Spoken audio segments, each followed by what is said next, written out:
So just about now, when we are actually live, I will say we are live. It just helps me keep straight. And then I also fire it up on the on my computer so I see. And now we are live. Mhm. So I am delighted to have you here today. Uh, uh, it is. Oh, and Dr. Mary Marshall is already here. Annette Burke Little, you were here with us a year ago, talking through this incredible collection of maps at the Library of Congress. And look at that. Diane Burley, Mary Marshall, dear Project Kin members and fans, it's so good to see you. They already know what you're coming in with.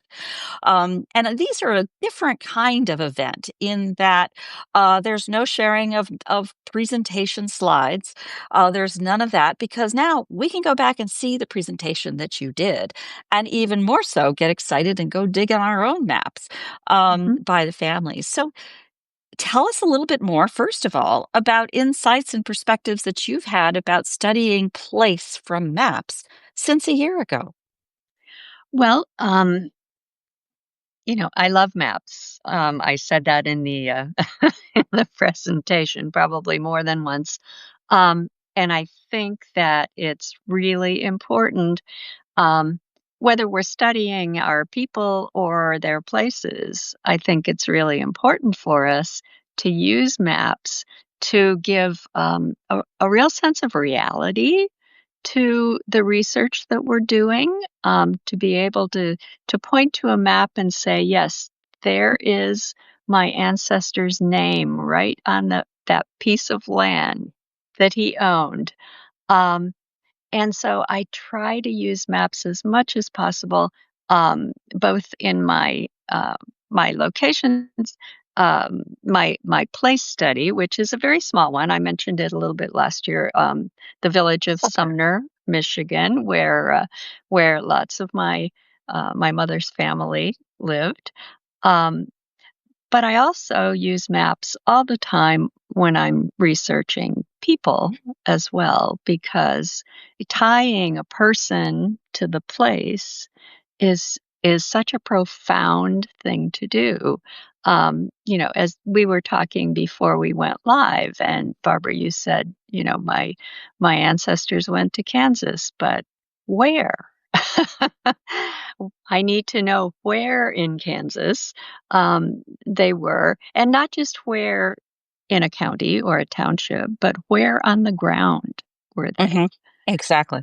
Exactly. Yes. Mhm. Yeah, one of the things that, was an eye opener watching the video from last year just recently Mhm. was a reminder that the names that are detailed by person and even previous owner, Mhm. in these maps is not gonna be indexed in most cases. That's right. So being able, now, just like I do, I confess, any chance I get a real person's address, forgive me, people, just saying, I will go, well, not all the time, but often I will go and look at Google Street View because it Mhm. just tells me so much about a place, especially when I know a place where I've been engaging with someone and somewhere I had it in my head that they were in the South or up in the Northeast and in a city or in a town, and then look at the street view and say, "Oh, that actually is very rural," even if it Mhm. is in a town, in a city, Right. because that happens, right? And it says Yes. a lot. It says how long it takes to go get a cup of coffee or get a quart of Mhm. milk, Mhm. and never mind what that took then. Yeah, Fascinating. and how far did they have to go to church, or how far did they have to go if they needed a doctor, or, I mean, you can fill in so many details, um, of our ancestors' lives by looking at maps of where they lived. Yeah, the things to me that make one place studies such a fabulous connection back to what we do in family trees and strict genealogical studies is looking at that index of the people who were in a town. What Mhm. did they do? It's all right there at the Library of Congress, Yeah. waiting for you, Lori Olson White. Lori tells these most wonderful historical stories pulled from newspapers. She's just a genius at this, Mhm. and looking at them as they wander through maps is quite fun. Now you've done quite a few talks on a range of features. Where have you taken your one place study on Sumner? Well, I haven't put together a talk on Sumner yet. Um, I'm still working on gathering enough information about my place and the people who lived in it, um, to be able to put together um, a talk because anytime I do a presentation, I kind of want it to be a complete story, Mhm. in a way. Uh, and and I'm just not there yet, unfortunately. Although I certainly that gives me an idea because I could do a talk on, you know, where I am now and where I still need to go in this one place study. Mhm. And that might help people who are also interested in digging into their ancestors' places. We'd love to host you. Oh, Just well, saying. Just I saying. will I It's not will exactly remunerative, but you would find a lot of new followers who would adore you, I can tell you that. Oh, well, yeah, I will keep that in mind because, that might be something that it really would be useful for me to do. Yeah, Useful for me too because, exactly.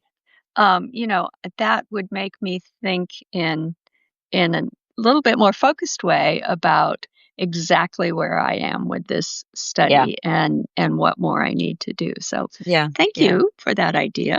That's what we're here And for. and I'll get back with you. Okay, I'd love that. In all seriousness, I'd love that. Good. Finding taking a collection of facts and Mhm. turning it into a narrative Yeah. is one of the great challenges of any kind of storyteller in any form. One of the Mhm. key messages that I hope people are getting from what we're doing here is that yes, written narratives often, I mean, we think in our brains kind of work in linear narratives in a Mhm. sense. And Mhm. yet the media that we use to pull together these linear narratives often come in a variety of different forms, some of which we're still starting to understand and find ways to communicate, like smells, for example. And yet pulling these stories, you talk about a chef. A chef will put together a narrative in food, for example. Yes. Um, Absolutely. but thinking about ways that we might put narratives together from collections of facts or collections of messages that we want to convey as a storyteller is a long and complicated thing. I'm looking at the group that we happen to have joining us this morning. And, Kyla Bayan, for example, is an extraordinary genealogist in Texas, who is also her day job is a genealogy librarian. Oh, So she great. brings great experience and perspective on the process and the connections. Lori Olson White, as I mentioned a moment ago, tells these amazing stories from newspaper Mhm. clippings all over the place, some of which she dives into with her journalistic background to weave together a story that's never been told before from these Right. archival newspapers. Um, and you just cherry picking through here. Dr. Mary Marshall Mm. joins us from New York with this extraordinary personal story in her own family of the progression of civil rights in this country. That is just based on this extraordinary collection of artifacts that has been passed down to her from the generations of women in, particularly women in Augusta, Georgia, Oh. that she's brought forward through the American story. And Diane Burley joining us first this morning was trained, I believe, as a journalist, and like me, comes in from a technology background, and yet is telling the story of her own uh, ancestor, I believe, a great grandmother. Who was a fighter in labor, early labor Oh. Mhm. industry in the Northeast, labor story, Leonora Berry. So these kinds of pieces are, yes, they're family stories. Most of them have hooks into family stories and are pulling all this data together into narratives in different forms to do the America 250. I'm calling Stories 250. Mhm. And we're inviting people to put their stories into a timeline, looking at Oh, them cool. together. Mhm. So I find timelines a fun way to look at, chops of facts, and Mhm. then Mhm. gives you a way to start pulling those narratives together. It really What does, yeah. Mhm. Yeah, how do I use timelines when I write narratives about my ancestors, um, because number 1, timelines are really useful while we're doing the research. Hello. Excuse They're me? they're really useful while we do the research, for keeping track of what we have and noticing gaps and figuring out what our next research steps need to be. But then the timeline works beautifully as an outline of the narrative too. Yeah. It's like Mhm. it makes you look at it in different dimensions. Yes. Mhm. And I suppose family trees are doing the same thing. They're visualizing the relationships in Mhm. different dimensions. Mhm. Um, Mhm. hmm, where are you taking these next? The timelines or Yeah, maps actually, but yeah, with maps? all of the above, Where yeah. am I taking maps next? Yes, I got off track here. We're talking about maps. Um, well, I'm doing some research for a client right now who has, one of those typical genealogical problems. Um, there are lots and lots of people who have the same name as his ancestor, many of whom are related to his ancestor and who were kind of born around the same time, lived in the same place. And so he wants me to sort out, which records really belong to his ancestor and which ones belong to these other guys. And Mm, maps, there are a lot of techniques to use for that, but maps can help with that as well because, um, you know, you can. You can look at records and you can plot the location of the events that the records record on maps and see whether it's plausible that those records belong to the same person. Or, if you've got an event going on way over here, um, it may still be close, but it's not in the kind of the circle that you make around that particular person's life. And so you can say that's probably a different person over there. yeah. When I did the Lafayette, I did a project about Lafayette and his Hmm. bicentennial tour because it was a. I mean, I frankly didn't know the history when I first got started. To Hmm. realize that in 1824 he made a visit to all 24, 20, 22, 24 states in the nation at the time, Oh, I had no and idea. oh, Wow. yes, and it wasn't even the original plan, but it sort of happened, and Mhm. he ended up going all the way through the South, up the Mississippi River, all the way up and down and around through the canals, and then back down again, and trying to hit deadlines like gotta be there for the Bunker Hill, event and so Yeah, on and so forth. I was smitten by the idea because I wondered, did my people meet him? sure. Because it was this huge event. And I see that from newspaper articles Mhm. showing what was happening in each of the towns because you have this timeline. It was heavily documented. You have this timeline of where he was on what date. So, what did the Mhm. newspapers say? Who was there? My people. Yeah. But Yeah. more than anything, my little list of my people gave me characters to care Mhm. about in this drama, Yeah. and, it was just a fascinating experience. Um, Mhm. I wondered, one of the things that I struggled with and found myself going back to Google Maps for is Mhm. how do you know how long it took in, let's say, 1824 to get from one town to the other. I had Mhm. an ancestor who, Archelaus, his last name, in Connecticut, that all this event was happening in New Haven. He was Mhm. in uh, uh, what looks today to be an hour and a half away by car, by freeway. Mhm. So, how did he get from there to New Haven? Was it possible on a horse? Was it Mhm. possible in a cart? How long would it have taken? He was Mhm. 74 years old. Was that possible? How do you answer those kinds of questions? Well, one of the things that we need to remember about our ancestors is they walked. They walked, what we would consider impossible distances. And so they were used to walking. They were probably healthier because they walked.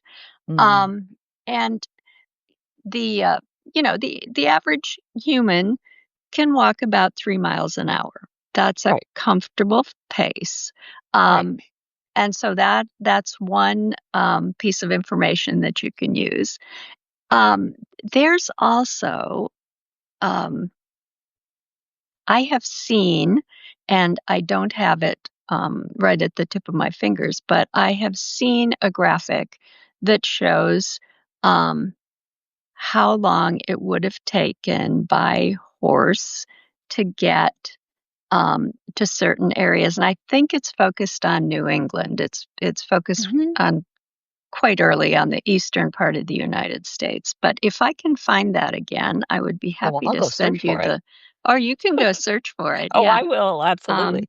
yeah, because that's really useful for helping us estimate whether or not an ancestor, we can look at a map and figure out the distance, and then we can figure out whether it's plausible to say that our ancestor would have been able to walk or ride his horse or go in a wagon or whatever, and how long it would have taken. And then for those obviously for those migrations that we know happened, we can put a pin in the map here and a pin in the Right, map there right. and look at if we're looking at historic maps, we can even perhaps find the road Mhm. that they would have taken Right. and see approximately how long it Yeah. might have taken them That's to all I had migrate. to that's what I was going with, was I Mhm. know, they lived in this spot and they lived in that spot, and, if you look at old maps, you can see where the roads were, or in this case, I guess maybe there was water and there was a river, so Mhm. maybe it was a boat Sure. ride. But, Sure. Mhm. then you can look on modern maps and adjust what the route is, Right. and ask for Mhm. walking. But horse, So we Mhm. have a number of chats going on here over in the chat. Let me back up for just a moment. As we were talking about maps, Dr. Mary Marshall points out, ooh, thanks for giving me the idea of putting my family history more firmly in maps. I can see it in my mind now. Dr. Good. Mary, that's what we're all here for. Mhm. Welcome, Mhm. Harriet. And Diane Burley, as I mentioned, doing her own work right now on Leonora Berry, points out that one of Leonora's accounts says her parents walked 14 miles to church each Sure. Sunday, one would guess. Yep. Lori Olson Mhm. White says, I have family who got off the train in Minneapolis, Minnesota, and walked 105 millers to where they homestead. The man walked another 100 miles to work as a lumberman Mhm. in Duluth, Minnesota. We have letters saying Yeah. he walked home to his family every few months. That's just Right. mind-blowing. Nancy, Mhm. welcome. It's great to have you. And thank you so much for these contributions. It's this kind of conversation that inspires ideas. I'm also seeing, this is my nerdiness coming out, I'm afraid. A while back, I was smitten by a feature added to Canva. You may know Canva as this Mhm. graphics application that's really quite easy to use for some very sophisticated features. They added a feature called whiteboards, which is sort of their version of, there's a lot of tech tools that are used for interactive whiteboards for conversations, usually in technology Mhm. companies. You can take a map, you can take any image and plop it into the whiteboard and then put any number of layers on top of it. Oh And my. even cooler, you can take from any point in a map and then embed something else like an interactive map. So you can explore the map and then tap on this one thing and then go off somewhere else. So it becomes like a timeline. It Oh, becomes a platform to go off and find other things in a non-linear interactive way. I did a project that way to study Indiana because I don't know Indiana, never been there, but I have all kinds of ancestors, Quaker ancestors who were there. mhm. And how far is it from, one township to the next? And then now I'm learning all about what a township and a town are. They're not the same, Yes. And they're different. and they're different. So, one of the things that you talked about last year was in looking at Sanborn maps, for example, these Mhm. big, 47-page books, the Atlas of a given state, for example, or something like that. The master touch of always look at the first page for Yeah. the index, the legend, the references, and so on. Mhm. I guess I've lived in Mhm. an interactive world. What other kinds of hot tips do you have for us like that? Well, if you're looking in any kind of a publication, any kind of an atlas,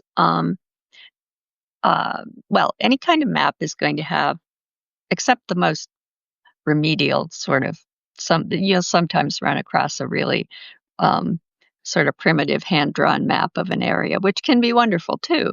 But any fairly modern map, in other words, from the 1700s on, is going to have a legend or a key that they'll call it something different, but it's it's there to help us understand what we see on the map. And in some cases, we can interpret a map by, just sort of intuitively. But in lots of cases, the map is going to have symbols or colors that mean something. And if we don't know what they mean, it's really difficult to truly understand what we're looking at.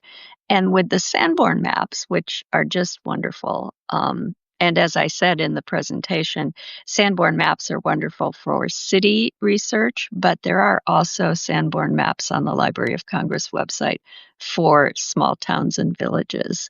Um, and you have to look at that index page because Sanborn maps use very specific colors and symbols in order to be able to understand what exactly we're looking at. And they use numbers in very specific ways. Um, so it's easy to look at a Sanborn map and go, what on earth am I looking at here if you haven't looked at that first page? Um, you know, there's also something that I wanted to mention. It's kind of a hot tip. um, but if you haven't used the David Rumsey map collection, which is at davidrumsey.com, um, he has a really easy to use overlay system. You can take a historic map and overlay a modern map, um, and see, what the uh, area it looks like today and what it would have looked like in the year that the map was made. And that's something that I didn't get a chance to mention last year, but it really is a fabulous way to, particularly if you want to go to the place and actually find where an ancestor lived. um, you can find what it would look like today. I did show, using Google Earth Mhm. rather, to show us what a place looks like today. And I think that that's an important thing to do as well. Sometimes you'll find that the building is still there, which is really cool, and other times you'll find that, as in the one of the examples I showed last year, it's a park. Mhm. Yeah. And all those buildings are gone. Um, but you can still go and stand where your building used to be.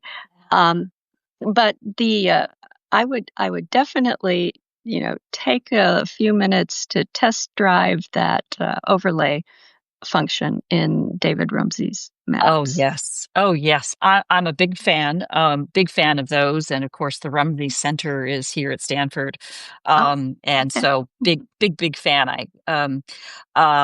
The in fact, may I use your Sumner Wisconsin, isn't it? It's Wisconsin? Michigan. Michigan. Michigan. Mhm. Michigan shows you how good my geography is. Um, uh as an example to include in the notes from here because Mhm. I've always been such a my father-in-law talking about China and areas in Wuhan, Huangpi, all this part of China that I had no geography lessons on, Mhm. and I couldn't understand it. But this gives you a way to overlay these without even reading the characters.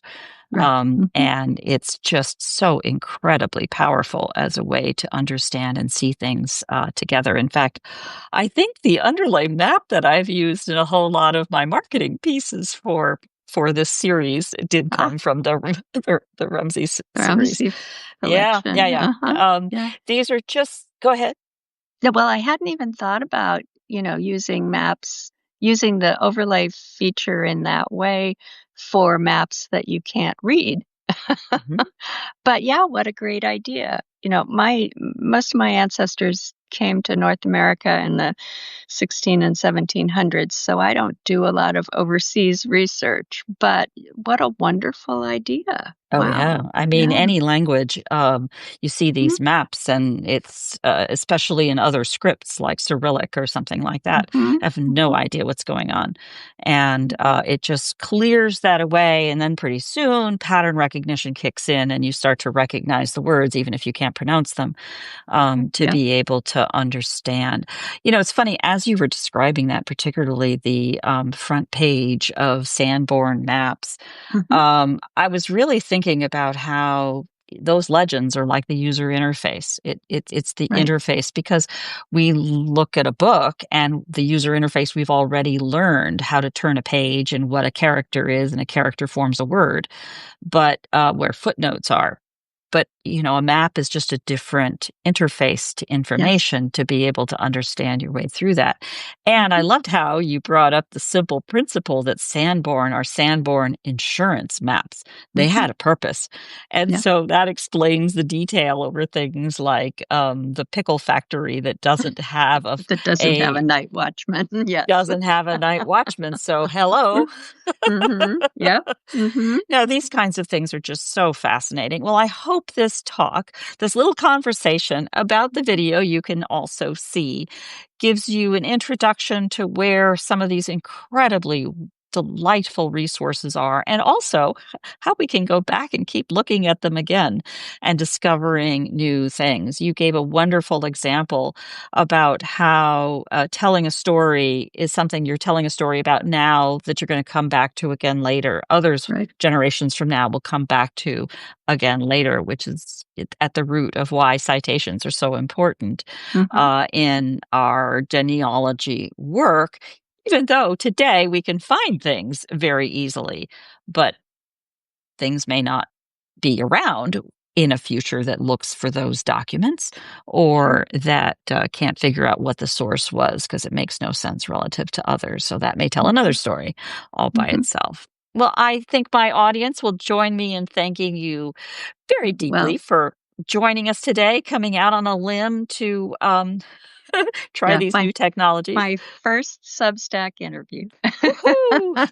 Well, welcome, welcome. As Diane Burley says, this can be incredibly helpful. We Good. can find old carriage routes. Can we find old carriage routes on these maps? Oh, yeah, absolutely, and, one of the things we got a couple seconds left, but one of the things about roads is that they're very persistent. And so you'll find as you look at maps that have roads on them from 100, 200, 300 years ago, a lot of the roads follow exactly the same route. Yeah. Yeah. You may So, be yeah. asking your little sim to walk a line that is today a superhighway, but who cares? But yeah, it wasn't when he was walking. Right, right. Oh, I do think of these as sims. That's interesting. Well, So again, thank you so much for taking the time to do this. It's Oh, been a delight. Thank you all for joining us on a what mhm, is to be in California a Saturday morning. mhm. And I look forward to more of these conversations and involving you more in these conversations as they happen. You also have a blog site, as I recall, on Heritage Detective. Is that Heritage right? detective. Yes, my blog has been sadly neglected, though. I need to get started working on it again, but, We can help you with that. okay. All right, good. Again, welcome. It's a delight to have you, and you've It's been lovely. inspired so many ideas. We're off to the races. Great. Take care now. Wonderful. Thank you. Bye, Thank you everybody. all. I'll get this out right away, but we'll follow it up with an update to the notes, and I'll be out there researching. You'll find out.